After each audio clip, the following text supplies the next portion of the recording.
Il est peut-être l'une des meilleures incarnations du One Hit Wonder, cet artiste qui n'aura fait qu'un seul tube, immense cela dit, au cours de sa carrière.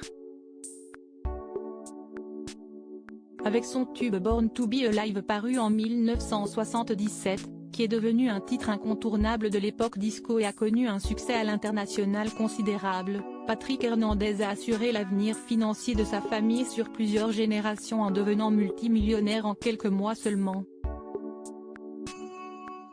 Un succès dont il vit encore très largement aujourd'hui. Et ce, même s'il a enchaîné les échecs artistiques par la suite, au point de se retirer de la musique dès les années 1980 et ne réapparaître que pour parler de disco ou performer, cette chanson qui est chevillée au corps de son interprète. Depuis, le chanteur français avait construit sa vie loin du grand public et des projecteurs. Seulement voilà, une grande partie de ce qu'il a bâti s'est effondrée ces dernières années. En effet, celle qui était sa femme, de 19 ans sa cadette, depuis leur mariage en 1990, Laetitia, est partie en 2016 et a quitté Patrick Hernandez qui se décrivait alors comme un cœur à prendre. Une absence qu'il pouvait compenser avec la présence de sa fille, issue de cette union, Victoria.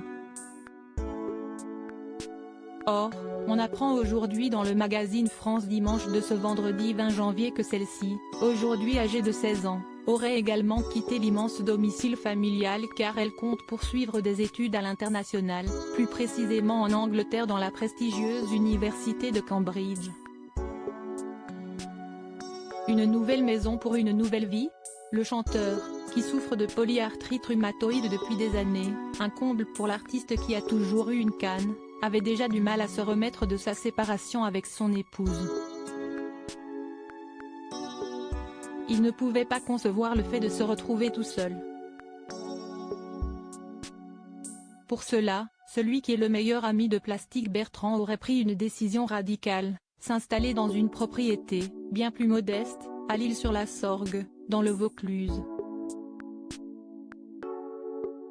Il vivait auparavant dans un immense domaine provençal perdu au milieu de la nature, écrit France Dimanche.